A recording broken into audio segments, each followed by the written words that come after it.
Especially those that I think are still alive, but are actually long gone to dust. I'm talking about the old magician with the pencil-thin moustache, that after a few samosas liked to remind whoever would listen that God backwards is dog. I'd reply that dog is God backwards. And he'd throw a chair at me. That'll teach you for opening your bloody mouth, the magician would spit at me. It was a refreshing and comforting act of violence, because it revealed that there was, in fact, one person in my life who didn't want to listen to a word I had to say. I'll have to start at the word dot. I came into this world hearing the noise of Benjamin Britten, his Friday afternoon tunes, sounds of children's voices, flung in my innocent muck to the sounds of purest innocence, sensitive and delicate noise, cushioning my violent entrance. She's early, isn't she? I'm all blue. They hang me upside down like a pendulum and swing me left to right and smack me into life. Why is she crying? Cries my mother. She'll regret that. I'll never stop crying. A swinging blueberry on a vine. A round, silent baby. Then one more slap and I'm awake. No tears though. I turn and face the midwife, confused. I open my mouth. Now she thinks I'm about to cry, but I scold her. No need for such violence. Then I fall silent for a second. And then I whine like a normal baby. But then that one flicker of superior intelligence begins to haunt me, even though I don't even remember it. A great pressure.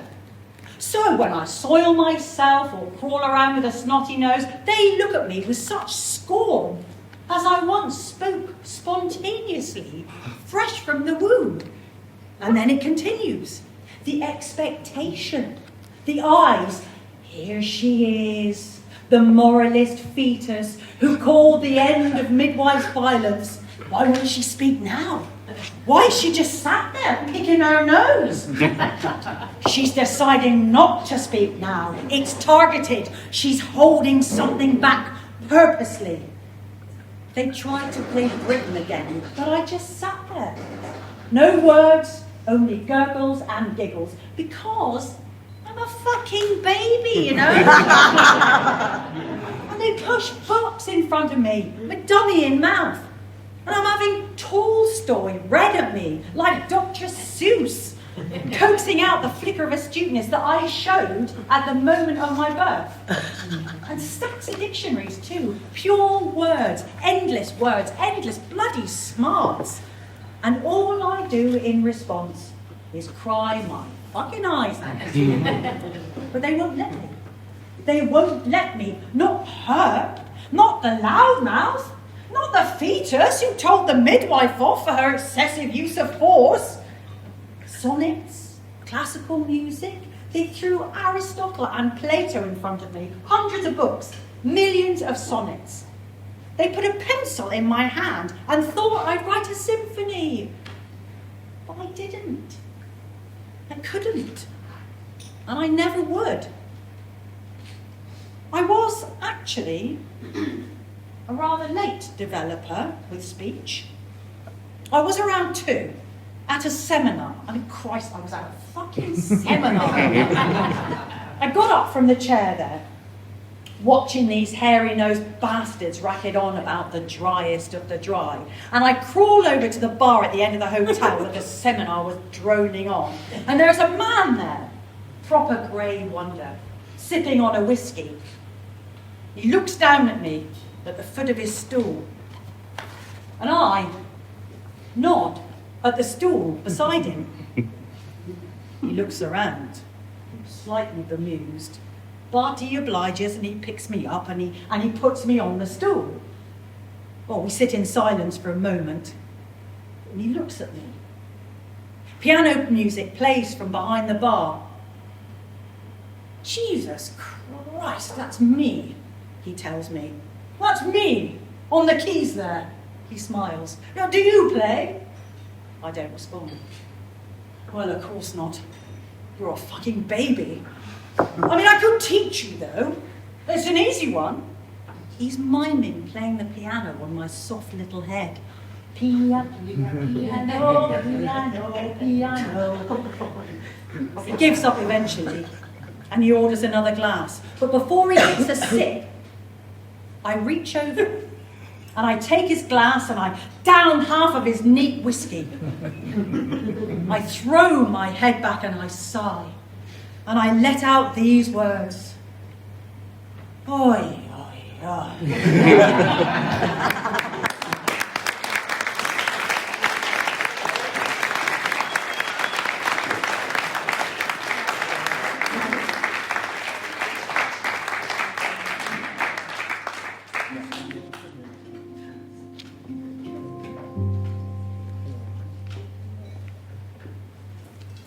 I hate being Cornish.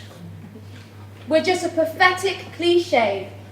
We're pudgy fuckers frozen inside a cheap postcard, rotting beside a I Heart Cornwall keychain and stale shortbreads. Yeah, I hate being Cornish, and I hate St. Piran's Day. I mean, what did the cunt actually do? Smelled tin, that's it. Just wandered about with a badger. He's just a shit Jesus. I hate pasties. They sit at the bottom of my stomach for days. I hate the weather, and I hate the stink of rotten seagull shit. I hate that the water's polluted with the shit and piss of all of Cornwall, and I hate the cunts that keep doing it. I hate those rotten shops, those empty high streets. I hate the sad, skeletal husk of a place Cornwall is. I hate that my home isn't my home. Cornwall isn't full of Cornish.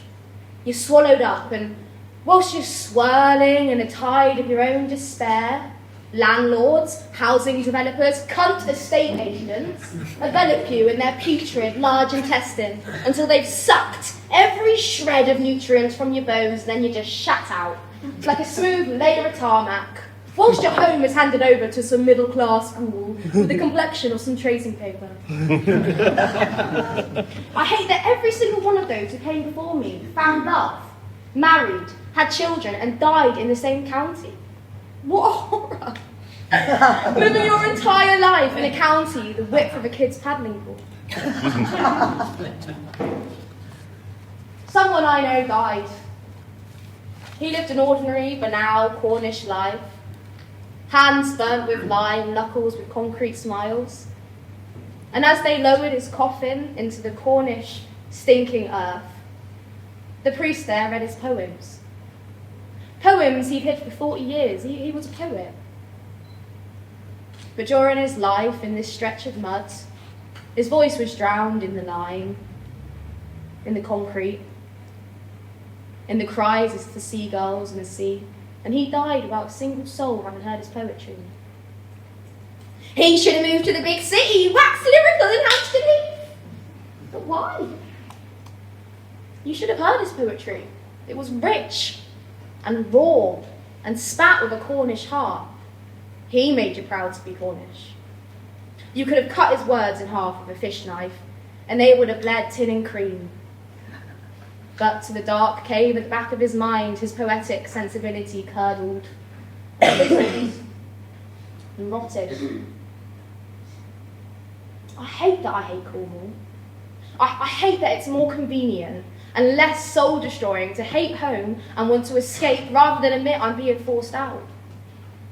The Cornwall you love is dying because anyone with a song in their heart or a peculiar, beautiful rhythm is dying away because what makes you so special? They'll all go away, and all's left is the old and the defeated with their memories of Kerno in a faded Kodak hue in stained burgundy photo albums. Kerno isn't what it used to be. Yeah, you let it die. You didn't take care of it properly. You fucked the plant and left with seeds and soil. Those long fields of mud which hardened in the winter and glowed like clay under a hot lamp under the winter sun. There's rows of houses there now, Not ours, though. Couldn't afford it. I'm sorry, it's not your fault. Because my heart tells me to put paint to canvas, to wind film into camera, I want to sing the songs that ring in my heart because of my home, because of Cornwall. All of my paintings and my songs are all soaked in that Kerno light. I don't want to leave, but it doesn't want to be here. I won't let this potential get eaten up by the cobwebs, thick plains of dust as I thick about and cheap tray of cider, sliding my way through swarms of caravans and beige tents. If I'm not here on this ground, my feet against the familiar sound, slender fish and the cosmic sight of life whirring on, existence bending around those ancient standing stones, and who am I? Am I even Cornish? What does that even mean? Or am I for the faceless, grey metatropolis which I'm to be kicked to? Am I better limbless and porcelain? Who am I? Who am I?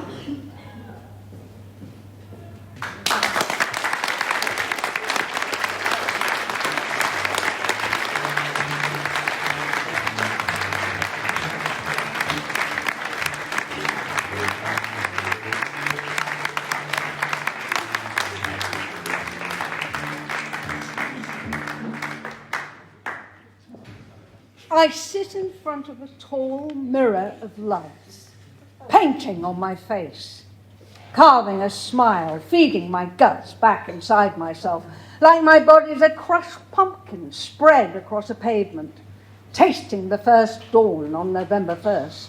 I glue myself back together. I find my pieces, my inners. I find a hammer and tape. I find a stapler and stick myself back together, ready for the performance. But then comes a knock at the door.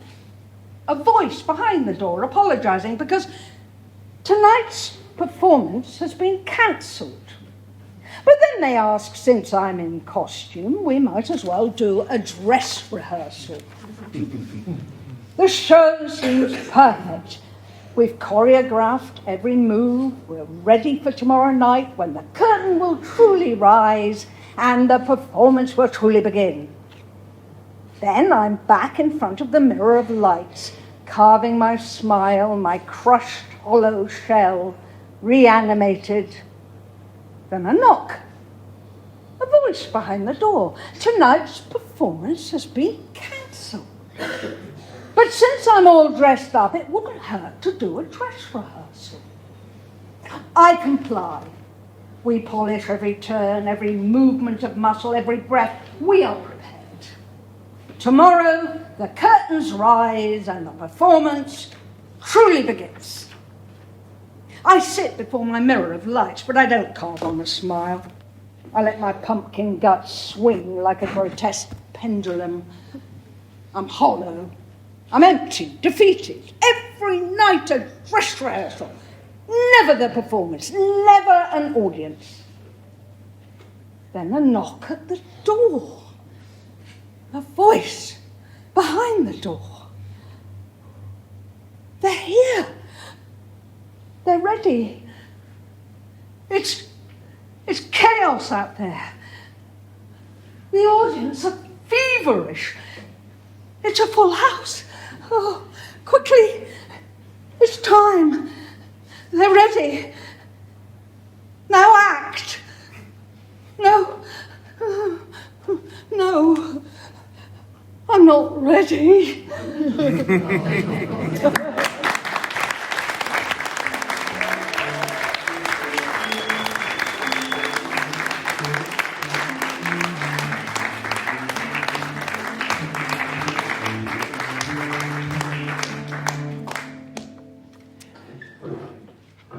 I've never been lucky in love. I accept it. I take it on the chin. It is the cross I bear. I shit the bed with love. Bit pooey in the romance department. You get the point? I am shite. Casanova, not I, Mr. Lover. You got the wrong bloke. Right, you get it. I sort of flutter about life like a rogue hose, flapping about a garden, no direction, no nuance. But I don't see it as an overwhelmingly shit way to exist. I mean, I could be in actual prison rather than being in this one of my own making. Everyone around me is very good at love, so they're continuously trying to put me with someone as bleak as me. And it's slightly offensive. But again, I bear the cross and I go along, meet these faces that aren't content with the loneliness. They sort of claw at you with their eyes, shaking you about telepathically.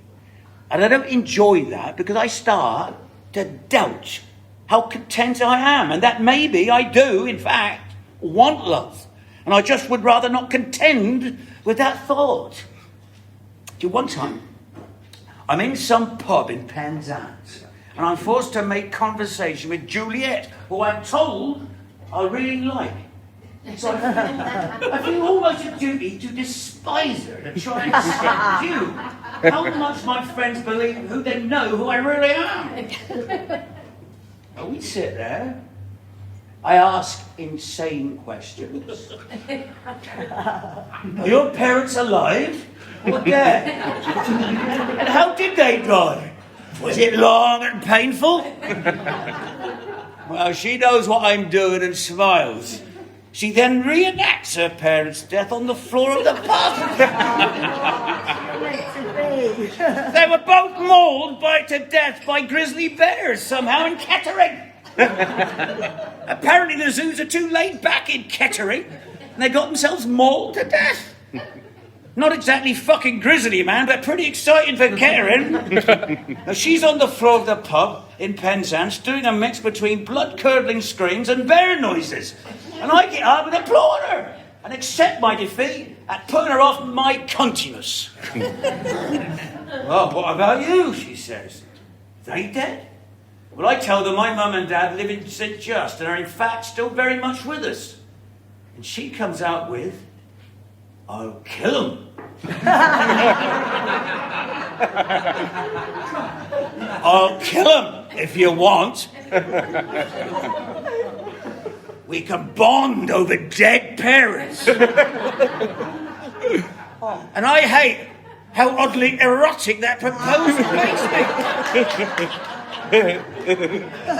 I don't admit it, and I do a slight eyebrow rise. Well, I end up back at Juliet's, and we do exactly what you expect. And I'm not very good, but she's kind. We're naked in each other's arms, and she climbs over to make us a cup of tea.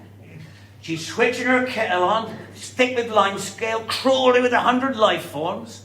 And it starts.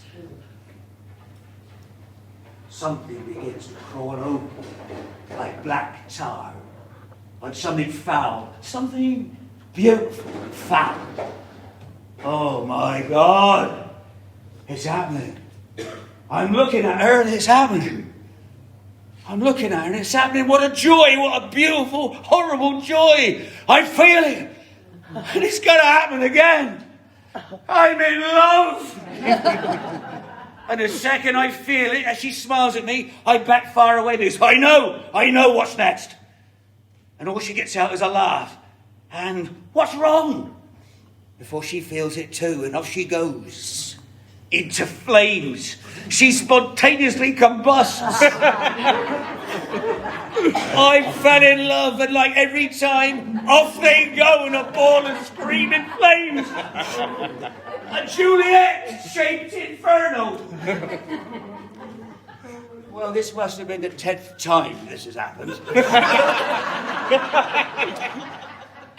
And yet I'm still completely horrified at this light display. I back up and I try to kill the flames of the duvet, the pillows, but they're swallowed up by the orange hell too. Soon she stops screaming and I know it's over and I should leave. I run out like a scared little boy. One night, I just spilled and I tell my friends about the curse. I open up, but there's no horror in their eyes. One tries to feign surprise, but the rest just nod nonchalantly. One finally breaks and says, "We know." How? What? They know. Well, think of it. Not as a curse, man, but as a gift. Well, what kind of gift is that? Have they gone mad? They spill. They all spill. No hiding now. One of the girls at the table, Sarah, friend since year 7, she looks me dead in the eyes and admits that she never liked Juliet.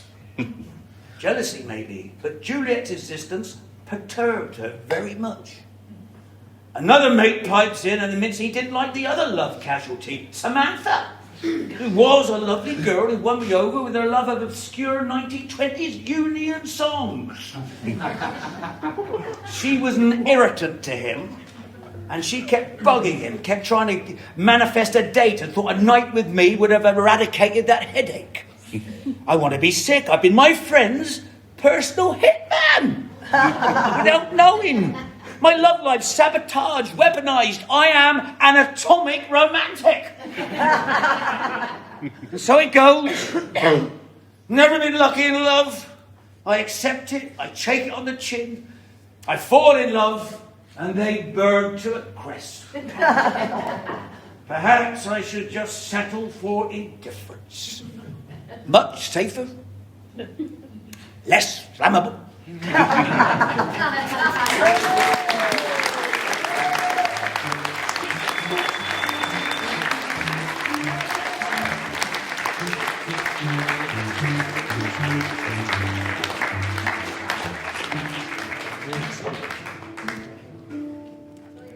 A is on her deathbed. B, her sister, beside her. Cancer's a cunt. What's that? Were you sleeping? My eyes were shut. Right, getting your arms in as your sister croaks. You were sleeping. Yeah, well, you're still with us. Could have been it. Yeah, but it weren't, though. Could have been. But it wasn't. Cancer's a... Yeah. Stay awake, I need a witness. Surely at any time of the day your death will be evident. Like if I went to sleep for a year and you died 11 months and 29 days before I wake up, you'd still be very dead when I wake up. Actually, you'd be easier to move. Knowing my luck, I'd be denied at the pearly gates and zapped back into this fucking mortal coil. Oh, God, she's going all mortal coil now. And besides, I'd be a pool of muck after a year, a pile of muck. A bed full of landfill. Could hoover you up then. I don't think the Henry does human remains. Remember how it was with Dad? The undertaker had to snap our poor pa in two, fitting in a body bag. He was so stiff. Last time I see him and he's been fashioned into a human fucking deck chair. Is what he would have wanted. Don't take the piss. Look, sis, I'm awake now. I hope it happens today. Now would be convenient. I want a bolt of lightning to fire through the ceiling and fry me to bone. That'd be a fucking mercy compared to this mill in my liver. Feels like I'm carrying the fucking Isle of Man in my tummy. Well, it's certainly worth a prayer.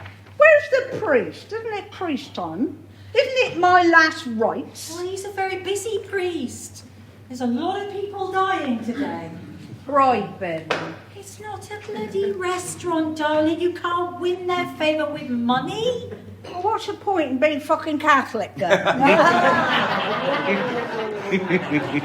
You weren't raised a Catholic. I thought Catholic guilt will give me an edge. There's no such thing as a Methodist guilt, is there? Well, I'll take a Methodist gambling. That'll do it. I think I'd die if I spent a moment with a Methodist. Well, there you are. That's your predicament solved. I'll go and find you a Methodist. Cancer's a cunt. Repetition is a form of comedy. Repetition is a form of comedy. I'm not trying to be fucking funny. It is a cunt, yeah. I'm not scared about dying. You know that. I'm scared about getting up there to heaven, and it's just God's idea of good people. There's plenty of decent people whose guts I hate, who on paper are probably deserving of heaven and all that. Oh, the horror of being stuck for eternity with people you have an irrational aversion to. Can't bear the thought. Be like going on holiday to fucking Lanzarote with the kids again forever. Well, that's a really positive thought. I'm fucking dying. Can I not moan? Oh, look, the priest will be here soon. Last rites will do it. That'll push me over the edge. Do you think Dad's in heaven? Doubt it. He'd probably find the other offer more of a laugh. I don't think hell is all that bad, really. Well, I've heard no complaints. Enter priest. You really should stop shouting. Priest can find his own way in, keeping me waiting for days, the bastard. Oh, hello, Father. Oh. I'm so dreadfully sorry. It's been a busy old day. Death's been working overtime. Not here, he hasn't. Someone ought to fire the slacker. Oh, do forgive me. I ran all the way up the stairs like I was a boy, hearts going mad. Can I have a glass of water? Have hers. Have my water, priest. They got a fountain up there. Indeed they do. Oh, forgive me. Are you ready? As ready as I'll ever be. Lord, have mercy. Christ, have mercy. Lord, have mercy. Holy Mary, pray for her. Very good, priest. All ye holy angels and archangels, holy Abel, Shit, there's more. Saint John the Baptist, Saint Joseph, all ye holy patriarchs and prophets, Saint Peter, Saint Paul, Saint Andrew, Saint John, all ye holy apostles and evangelists, all ye holy disciples of the Lord, all ye holy innocents, Saint Stephen, Saint Lawrence, Anyone else? all ye holy martyrs, Saint Sylvester, Saint Gregory, Saint Augustine, all ye holy bishops and confessors, Them too? Saint Benedict, Saint Francis, Saint Camillus, Saint John of God, all ye holy monks and hermits, Saint Mary Magdalene, Saint Lucy, all ye holy virgins and widows, all ye holy saints of God, intercede for her. Be merciful, spare her, O Lord. Oh, don't spare me. Be merciful, deliver her, O Lord. Oh, first class. Sorry. Be merciful from thy anger, deliver her, O Lord. You're right, Father? Yes, I'm quite all right. Let us pray. Breathe the life out of me.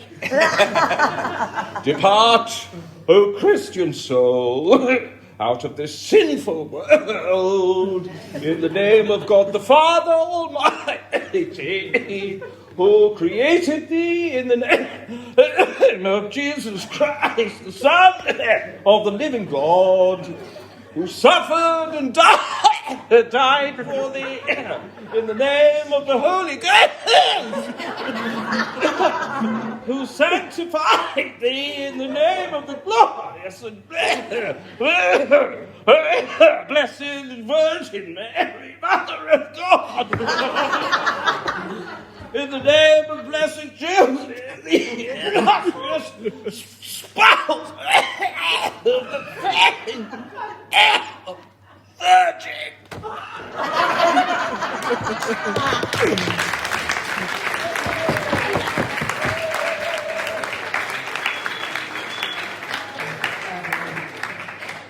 No. Why are you taking the piss? Oh, shit. He's dead. He's fucking dead. Shit. Well, there goes your lift.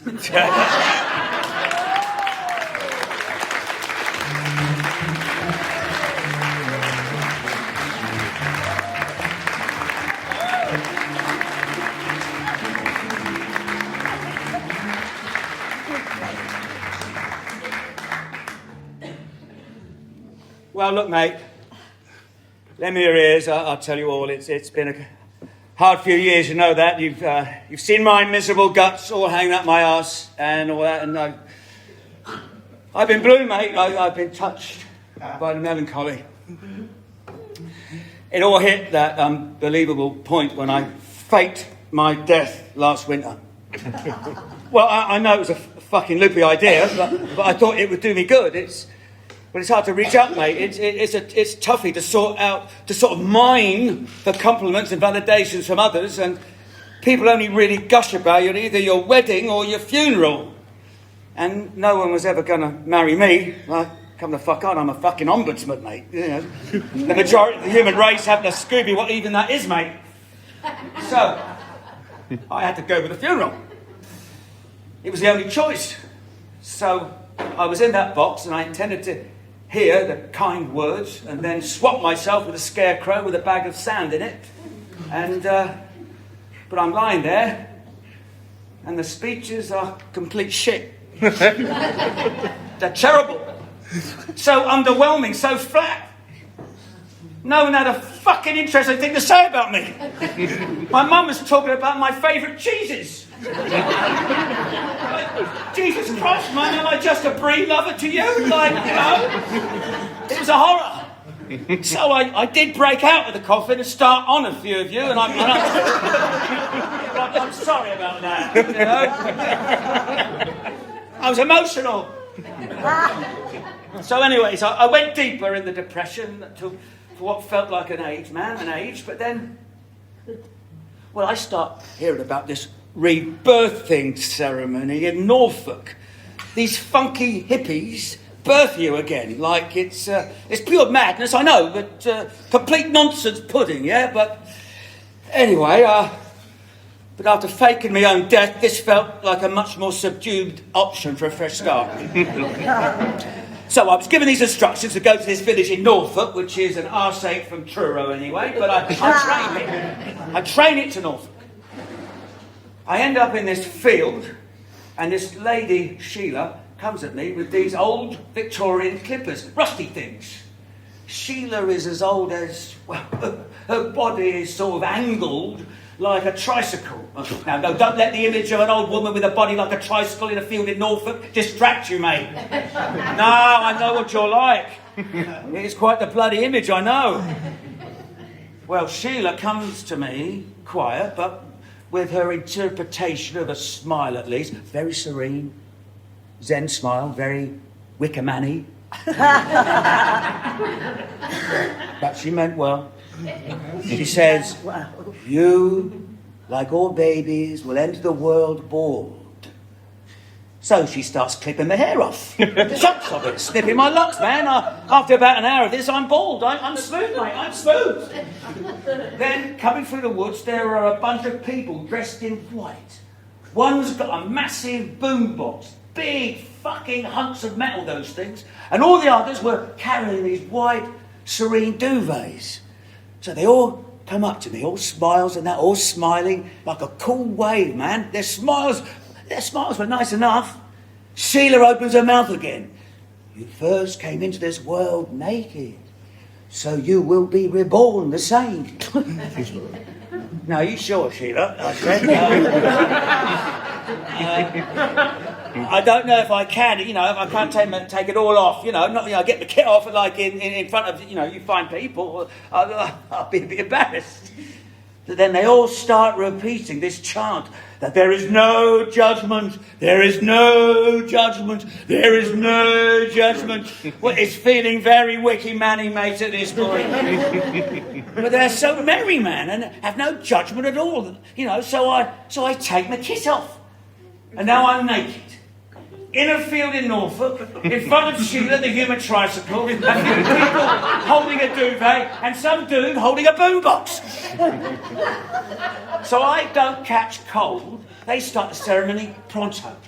They lay the duvets down on the grass, layering them. I'm then instructed to go in between the sheets, and I do. And they start to roll the duvets around me, simulating me hanging about a birth canal. Although I felt like I was in one massive cotton rollie, mate, you know what I mean? Then I can hear the dude hitting the Walkman on, and the cries start to fire out of it. A woman shouting, "It's coming! It's coming! It's coming!" And then the sound of a nurse's soothing words and the occasional, "Oh! Oh! Oh!" That's there. And then there's this monumental pressure of a dozen hippies sitting on me. I'm sweating in there, mate. I think I'm dying. I'm totally fucked. I won't make it out of this womb, man. Now shaking me about, the boombox mum is screaming bloody murder, and the hippies are doing fucking breakdancing on me or something. And I think I pissed and shat myself. It can't be good for the birth canal. This is pure horror, man. Then they've got me upside down. He's upside down, they shout. We must move him.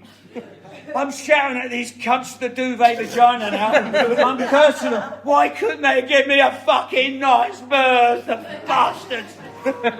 They shift me, and Sheila plunges her hand into the duvet and starts pulling at my fucking ankle.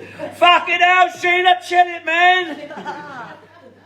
The baby is not cooperating. Stop hurting the ankle, man. You hurt the ankle. Sheila, stop it, you twat. And all these field-dwelling midwives are making a pixie of my special rebirth, man. They're brutes, man, brutes. Finally, I'm out. And one of them chucks a carton of almond milk on me to simulate birthmark. I guess I'm out in the light. I'm coughing, shivering naked, covered in almond milk in a field in Norfolk. Apparently reborn. It weren't a rebirth, mate. It's more of a hippie miscarriage.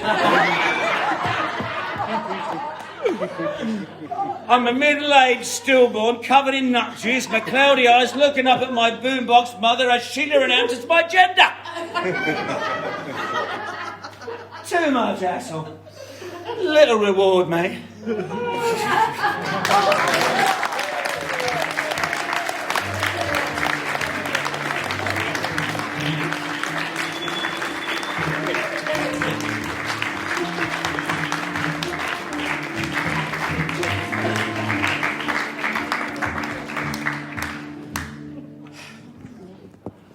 She's got me in this cheap M&S suit she insists is classy. I'm Mr. Polyester. A rough nail in a serene sea of cashmere. It's boiling hot too. Top button, she whispers through a porcelain grin to me. What is this school? Top button. Oops. My next too fat foot collar. But I oblige regardless. Ooh. Eventually. Oh. Now, collar's digging into my esophagus, and I'm this close to cutting off the circulation to my entire body.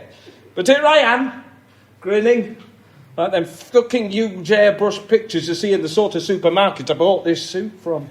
I'm in a battle for breath. The porcelain grin grabs me once again. You always bloody make it about you. I try to respond with a sharp comeback, but the collar's so tight I'm doing some borderline offensive throat gurgles.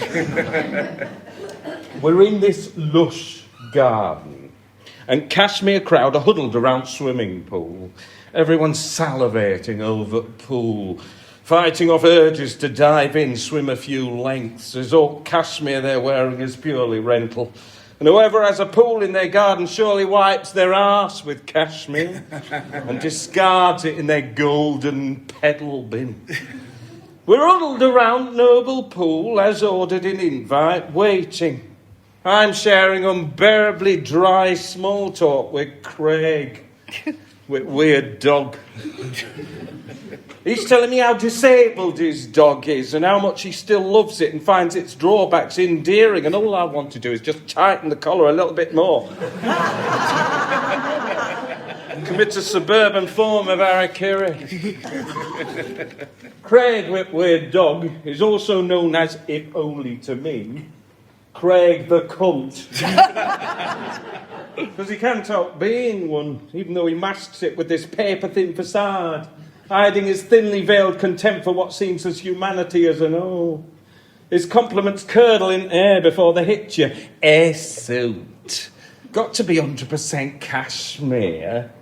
I give a chuckle a go and reply, 100% polyester.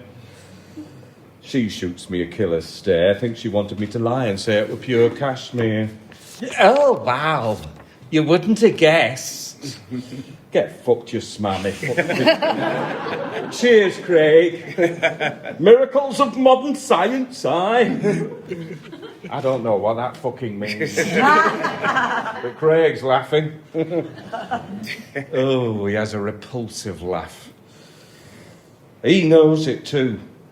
The moment that thing pours out his gob, shame hits Craig and the horrible laugh retreats back inside its cage.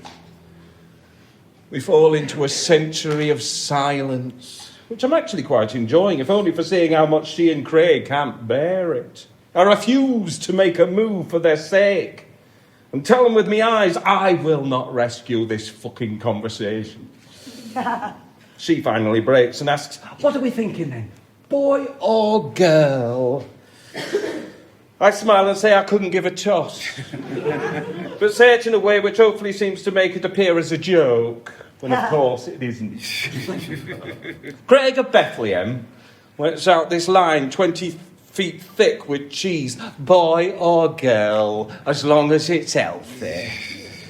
I'm thinking, obviously, Craig, who's rubbing their hands together hoping for a dead baby? But out to come with, that's exactly what I think, Craig. Like the docile droid I am. My horrible trait of trying to be funny gets the better of me, and I come out with, I reckon intersex. Could have one of them pagina things, who knows? No one laughs. Oh, I deserve that. I play around with my collar. Writing gut of awkwardness now, repeating like a broken progressive record. Brave new world, brave new world. They can smell insincerity. I don't even bother hiding it. Finally, stepping out of French doors, into garden, soon to be mother and father. We all clap. Craig makes an effort to clap louder. I use distraction as an opportunity to undo my top button with great stealth. Cashmere crowd are pounding their hands together, hooting and hollering, all refusing to bit first to stop. It's like something from Reign of Starling. Mum and Dad stand, soaking in applause with great enjoyment, stood in swimming costumes, he in a blue swimming cap, she in a pink one. They do a little bow. Tad cute, really. Hard not to smile at these pair so deeply excited about future. However naive they are about future, being young and all. Still, sweet. Well, can't deny it. They lay out rules. Whoever first makes it from one end of pool to t'other, blue or pink cap, is the gender baby. Everyone loves this idea. Apart from me. Because it hits me. For this little play to come together, they have to know gender baby already. So this is purely for us. Well, what the piss is that for? Who cares other than them, and they know already. So, radiant couple do a few dramatic stretches for their audience, arching themselves like athletes. Like a Greek sculpture, but with blue and pink swimming caps on. One last stretch, and then they dive. But something goes wrong. Young man fires like a bullet to the bottom of the pool. We hear the muffled echo of a loud crack. Then the pool goes from a chlorinated blue to a red. It's grim. It looks like some Rothko painting. This serene blue being eaten up by a dark, fleshy red.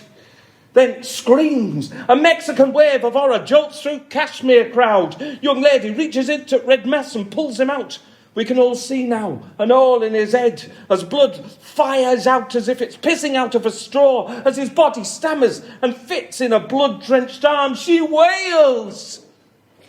A guttural wail. But we've stopped screaming. Everyone stands, pale and ghoulish, frozen. Poor young thing is struggling to pull him out at pool, so I jump in, grab a piece and help heave out probably what is now a dead young father-to-be. We lay him on hot decking, look at each other and silently agree that CPR is of no use. The lad's a goner. But then she clocks summit on me. Her face contorts to a place of even deeper, viler horror. Have I got a bit of his brain on my shirt? She stammers. You. Yes. What? Your top button's undone. These fucking people.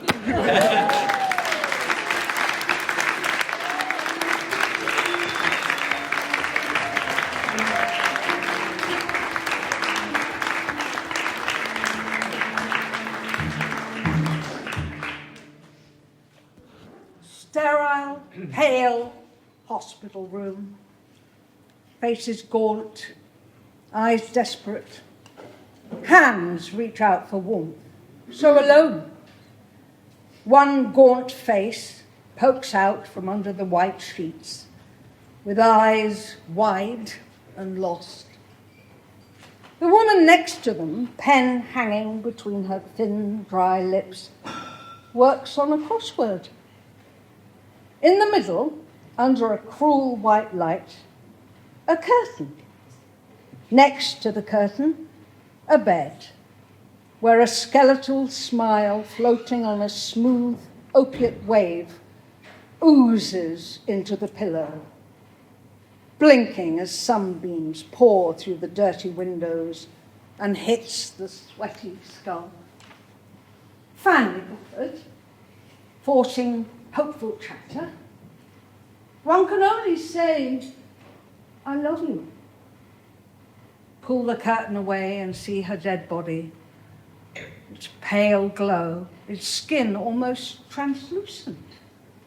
Mouth agape, a wrought fence of yellow teeth guarding a soulless carcass.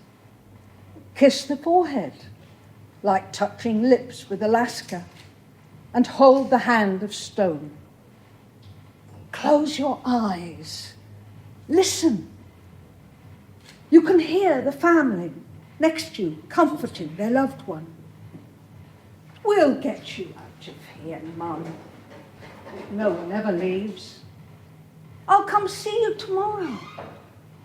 They won't be here tomorrow. Just sheets at the end and the bare plastic mattress, which you'll look at and hate the thought of remembrance that creeps in. Looks like the exercise mats from school. In someone new is wheeled. But that woman will still be working on a crossword, fighting death off the barrow between her thin, dry lips.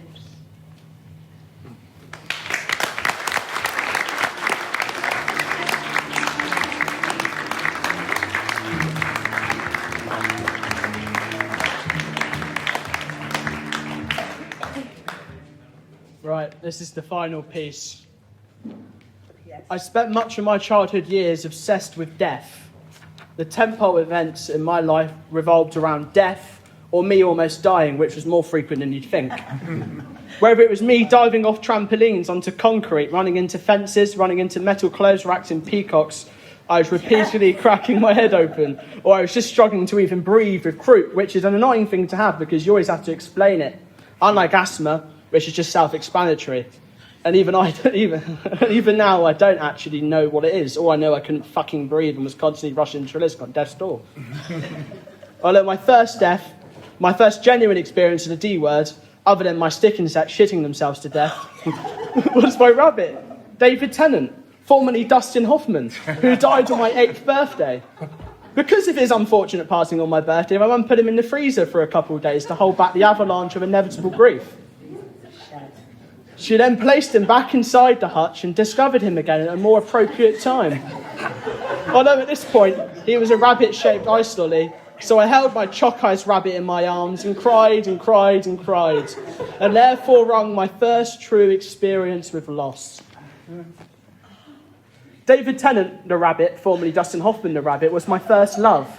I put him in my drawers as a kid, sit him on my lap and hold him there for hours as I watched Doctor Who. I'd kiss him, watch him, kiss him again, run around the house with him. I'd consider climbing in the hutch with him, popping my head in and getting stuck as he stared from the corner of the hutch indifferently.